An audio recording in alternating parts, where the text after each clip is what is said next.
दोस्तों, एक बार नारद जी भगवान श्री कृष्ण के पास आते हैं और उनसे पूछने लगते हैं, हे प्रभु, सूर्य को जल देने का क्या औचित्य है? सूर्य को जल क्यों दिया जाता है? सूर्य को जल देने के क्या फायदे हैं तथा सूर्य को जल देने की सर्वोत्तम विधि कौन सी है?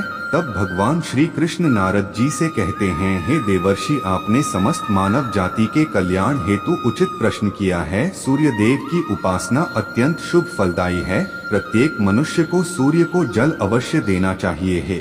देवर्षि, मैं आपको एक अत्यंत पवित्र कथा सुनाता हूँ, जिससे आपकी विधा समाप्त हो जाएगी और आपको आपके सभी प्रश्नों के उत्तर भी मिल जाएंगे। जो भी इस कथा का श्रवण करता है उसे 100 वर्षों तक सूर्य को जल देने का फल प्राप्त होता है। इसीलिए आप इस कथा को ध्यान से पूरा जरूर सुने। दोस्तों, भगवान श्री कृष्ण ने सूर्य देव की महिमा का वर्णन करने के लिए नारद जी को एक अत्यंत पवित्र कथा सुनाई है। इस कथा में सूर्य को जल देने की सही विधि और अत्यंत शक्तिशाली सूर्य देव के मंत्र के बारे में बताया है। इसीलिए आप सभी इस कथा को ध्यान से पूरा अवश्य सुने। इस कथा को सुनने मात्र से ही आपको सूर्य को जल देने का फल प्राप्त होता है। तो चलिए शुरू करते हैं। भगवान श्री कृष्ण कहते हैं, हे देवर्षि, प्राचीन काल की बात है। दक्षिण देश में एक अत्यंत प्राचीन शोभायमान नगरी थी। उस नगरी में देव शर्मा नाम का ब्राह्मण अपनी पत्नी कलावती के साथ निवास करता था। देव शर्मा शास्त्र ज्ञान में पारंगत था, किंतु उसने अपने ज्ञान का कभी सदुपयोग नहीं किया। उसने उसके ज्ञान का उपयोग केवल धन कमाने के लिए किया। देव शर्मा ने अपने जीवन में कभी दान धर्म नहीं किया, कभी सूर्य देव को अर्घ्य नहीं दिया। वह अत्यंत स्वार्थी और दंभी स्वभाव का था। फिर एक दिन वह वन से जा रहा था तो एक विषैले सर्प के काटने के कारण देव शर्मा की मृत्यु हो गई। मृत्यु के बाद देव शर्मा को यम के दूत यमलोक लेकर गए। वहां यमराज ने देव शर्मा के पाप और पुण्य का मूल्यांकन किया और देव शर्मा को नरक में डाल दिया। देव शर्मा अनेकों वर्षों तक नरक में सजा भुगतने लगा और फिर उसे प्रायश्चित करने के लिए फिर से मनुष्य जन्म की प्राप्ति हुई। उसका दूसरा जन्म एक गरीब शूद्र के घर पर हुआ। दूसरे जन्म में उसे अत्यंत दुख भोगने पड़े। उस शूद्र के बड़े होते ही उसके पिता ने उसका विवाह एक युवती से करा दिया और फिर वह उस युवती के साथ वन में ही झोपड़ी में रहने लगा। विवाह के बाद अनेक वर्षों तक उस शूद्र को कोई संतान नहीं हुई, इसीलिए वह और भी अधिक दुखी रहने लगा। लेकिन इतने में ही उसके दुख समाप्त नहीं हुए। कुछ वर्षों के बाद दैव योग से उसके शरीर में भयंकर कोढ़ का रोग उत्पन्न हुआ और वह भयंकर कोढ़ के रोग से पीड़ित हो गया। उसके शरीर पर अनगिनत जख्म हुए जिनसे पस निकलता रहता था। वह कोढ़ी शूद्र अब कुछ काम भी नहीं कर सकता था और दिन भर घर पर ही पड़ा रहता। उसकी पत्नी एक पतिव्रता नारी थी। उसने पति को कोढ़ होने के बाद भी उसका साथ नहीं छोड़ा और वह उसकी नित्य सेवा करती रहती थी। वह अपने पति को ही परमेश्वर मानकर उसकी पूजा करती थी, उसके लिए भोजन का प्रबंध करती थी, उसे स्नान करती थी। वह शूद्र अनेक बार मन ही मन सोचता रहता था कि किस जन्म के पाप के कारण उसे यह कोढ़ रोग हुआ। ऐसा सोचते हुए वह बहुत ही निराश और उदास रहने लगा। फिर एक दिन उसके द्वार पर एक साधु पधारे। उस कोढ़ी शूद्र की पत्नी ने उन साधु महात्मा की बड़ी सेवा की, जिससे प्रसन्न होकर उस साधु ने उस कोढ़ी की पत्नी को वर मांगने के लिए कहा। तो कोढ़ी की पत्नी ने कहा, हे महात्मा, मेरे लिए मेरे पति ही सर्वस्व है, वही मेरे स्वामी है।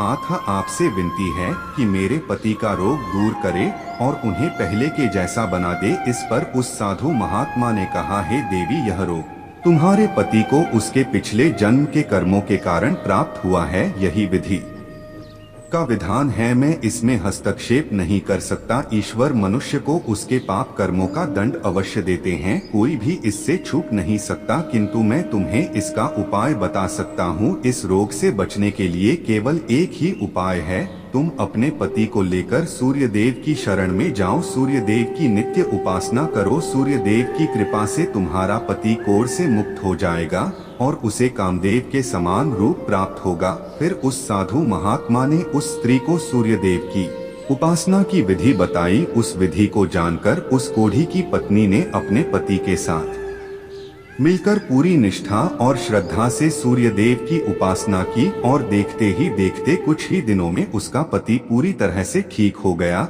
वह कोढ़ के रोग से पूरी तरह से मुक्त हो गया और सूर्य देव की कृपा से उसे सुंदर रूप, बलवान शरीर तथा धन संपत्ति की प्राप्ति हुई और वह कोढ़ी शूद्र बहुत धनवान बन गया है। नारद, अब मैं तुम्हें सूर्य देव को प्रसन्न करने की विधि और मंत्र के बारे में बताता हूँ, जिसे करने से मनुष्य के सभी रोग नष्ट होते हैं, उसे उत्तम स्वास्थ्य और सुख समृद्धि की प्राप्ति होती है। श्री कृष्ण कहते हैं, हे नारद, रोज सूर्य देव को जल चढ़ाना एक ऐसा नियम है जो मनुष्य के जीवन में बहुत बड़ा बदलाव ला सकता है। सूर्य शक्ति इतनी अलौकिक है कि इसके बिना यह पूरी धरती तहस नहस हो सकती है। सूर्य देव प्रकाश, सकारात्मकता, इंद्रिय संयम, ऊर्जा आदि के देवता है। सूर्य देव को मात्र जल चढ़ाने से सभी संकट दूर हो सकते हैं। संसार की हर परेशानी का हल सूर्य देव के पास ही है। सूर्य देवता की उपासना करने से आत्मा की शुद्धि होती है और मनोबल बढ़ता है। सूर्योदय के समय सूर्य की किरणों से वातावरण पवित्र और सकारात्मक बन जाता है। यदि प्रतिदिन सुबह स्नान करके सूर्य देवता को मंत्रों का उच्चारण करते हुए जल चढ़ाते हैं तो इसके कई फायदे होंगे। कुंडली में अन्य ग्रहों की तरह ही सूर्य के शुभ या अशुभ स्थिति में होने से जीवन पर भी इसका शुभ या अशुभ प्रभाव पड़ता है। कुंडली में सूर्य यदि शुभ स्थिति में होता है तो हमें समाज में भरपूर मान सम्मान, यश और प्रसिद्धि मिलती है। वहीं कुंडली में यदि सूर्य अशुभ स्थिति में हो तो इसके विपरीत परिणाम मिलते हैं। इसलिए कुंडली में यदि सूर्य की स्थिति मजबूत करनी है तो ज्योतिष शास्त्र में कुछ ऐसी चीजों के बारे में बताया है जिन्हें पानी में डालकर सूर्य देव को अर्घ्य देने से शुभ परिणाम प्राप्त होते हैं। किंतु मित्रों, कई मनुष्य सूर्य को जल देते समय बहुत सी गलतियां कर बैठते हैं। सूर्य को जल देते समय महत्वपूर्ण नियमों का पालन नहीं करते हैं। गलत तरीके से अर्घ्य देकर सूर्य देव का अपमान नहीं करना चाहिए, अन्यथा मनुष्य को कई कष्टों का सामना करना पड़ सकता है। साथ ही केवल सूर्य को जल देने से फल की प्राप्ति नहीं होती है। सूर्य को जल देते समय विधि का पालन करते हुए सूर्य देव के मंत्र का जाप करना भी आवश्यक है, तभी सूर्य को जल देने का फल मनुष्य को प्राप्त होता है। शास्त्रों के अनुसार सूर्य देव अप्रसार ओर से अपमान का सामना करना पड़ता है। ऐसे व्यक्ति की आंखों की रोशनी चली जाती है और उसे उचट भोजन प्राप्त होता है। फलस्वरूप व्यक्ति की विद्या नष्ट हो जाती है, उसकी स्मरण शक्ति कमजोर होती है, पिता पुत्र में अकारण ही वाद विवाद होने लगता है। सूर्य देवता रूठ जाने पर व्यक्ति पर गलत इल्जाम लगते हैं और उसके हाथ से अनजाने में कई अपराध हो जाते हैं। इसीलिए व्यक्ति को अनिष्ट कार्य करके सूर्य देव को रुष्ट नहीं करना चाहिए। सबसे पहले मैं तुम्हें सूर्य को अर्घ्य देने का अर्थ बताता हूँ। सूर्य को अर्घ्य देने से तात्पर्य यह है कि सूर्य देवता को भक्ति भाव से जल अर्पण करना। यह जल दोनों हाथों की उंजल बनाकर या तांबे के पात्र में शुद्ध जल भरकर उसे सूर्य देवता को समर्पित करें। लेकिन ध्यान रहे कि यदि हाथों की उंजल बनाकर सूर्य देवता को अर्घ्य दे रहे हैं तो हाथों की तर्जनी और अंगूठे को एक दूसरे से जोड़कर ना रखें, यानी कि एक दूसरे का स्पर्श ना होने दें। दोनों हाथों के अंगूठे को फैलाकर रखें। यदि हम तर्जनी और अंगूठे को जोड़कर रखते हैं तो यह राक्षसी मुद्रा बन जाती है और इस मुद्रा में सूर्य को अर्घ्य देना अशुभ माना जाता है।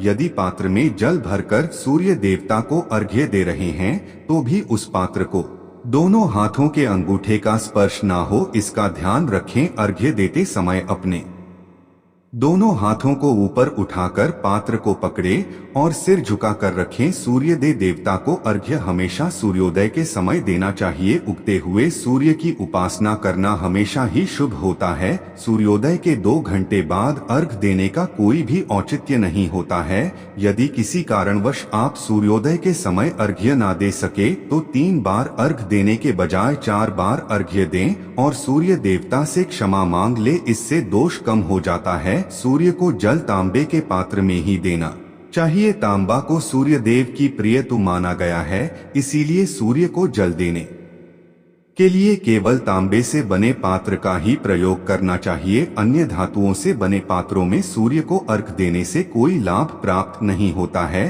परमात्मा ने सूर्य को जगत में प्रकाश करने, संचालन करने, अपने तेज से शरीर में ज्योति प्रदान करने तथा जठराग्नि के रूप में आमाशय में अन्न को पचाने का कार्य सौंपा है। इसी कारण से तांबे के पात्र में रखे जल को पीने से व्यक्ति पेट से जुड़े रोगों से भी मुक्त हो जाता है। उस तांबे के पात्र में गंगा जल या पवित्र नदियों का जल भर, यदि ऐसा संभव नहीं है तो शुद्ध जल का प्रयोग करें। मात्र जल से कभी भी अर्घ नहीं देना चाहिए। जल के पात्र में जल के साथ मुख्य रूप से कोई भी लाल फूल, लाल चंदन और अक्षत जरूर डालें। आप चाहें तो इस जल में थोड़ा सा घी, शहद, दूध या गुड़ इत्यादि भी मिला सकते हैं। सूर्य देव को अर्घ देने का सही समय तब होता है जब सूर्य लालिमा लिए हो, अर्थात जब प्रातः काल में सूर्य लाल रंग का दिखाई दे तो उस समय अर्घ्य देना सर्वश्रेष्ठ फल देता है। यदि किसी मनुष्य ने सूर्य को अर्घ्य देने का संकल्प लिया है तो यह संकल्प कभी नहीं तोड़ना चाहिए। जितने दिनों का भी संकल्प लिया हो उतने दिन सूर्य को अर्घ्य अवश्य देना चाहिए। यदि संकल्प को पूरा नहीं कर सकते तो ऐसा संकल्प नहीं करना चाहिए, इससे सूर्य देव रुष्ट हो जाते हैं। दोस्तों, भगवान श्री कृष्ण ने सूर्य देव को जल देने का मंत्र बताया है जिसका उच्चारण अवश्य ही करना चाहिए। वह मंत्र इस प्रकार है: ओम खकोल्का नमः। इसके अलावा ओम घृण सूर्याय नमः इस मंत्र का जाप भी कर सकते हैं। इस मंत्र का उच्चारण करके सूर्य को जल देने से दरिद्रता का अंत होता है और व्यक्ति को सुख समृद्धि की प्राप्ति होती है। श्री कृष्ण कहते हैं, हे वत्स, सूर्य देव की महिमा अपरंपार है और प्रतिदिन ही हमें उनका आभार मानना चाहिए, परंतु मुख्य रूप से रविवार का दिन सूर्य देवता का दिन माना जाता है। इसलिए कुंडली से सूर्य दोष को दूर करने के लिए रविवार के दिन विशेष रूप से सूर्य देवता का उपवास रखना चाहिए और सूर्य से संबंधित वस्तुओं का दान करना चाहिए। सूर्य देव से संबंधित वस्तुएं हैं तांबा, गेहूं, गुड़, चंदन तथा पीले रंग के वस्त्र आदि। इन वस्तुओं का रविवार के दिन दान करने से व्यक्ति के सभी दुखों का अंत होता है। यदि व्यक्ति बीमार है अथवा घर में सूतक है या अन्य कोई समस्या है जिसके कारण वह सूर्य देव को अर्घ्य नहीं दे पा रहे हैं तो इसके लिए शास्त्रों में मानस पूजा का प्रावधान किया गया है, अर्थात अपने मन में ही सूर्य देव को अर्घ दे सकते हैं। सूर्योदय पूर्व दिशा से होता है और यदि किसी कारण वश सूर्य देवता दिखाई नहीं दे रहे हैं तो उनका मन ही मन स्मरण करके पूर्व दिशा की ओर मुख करके उन्हें अर्घ्य दे सकते हैं। लेकिन कभी भी सूर्य को अर्घ्य देने का संकल्प ना छोड़े। तो दोस्तों, इस प्रकार से भगवान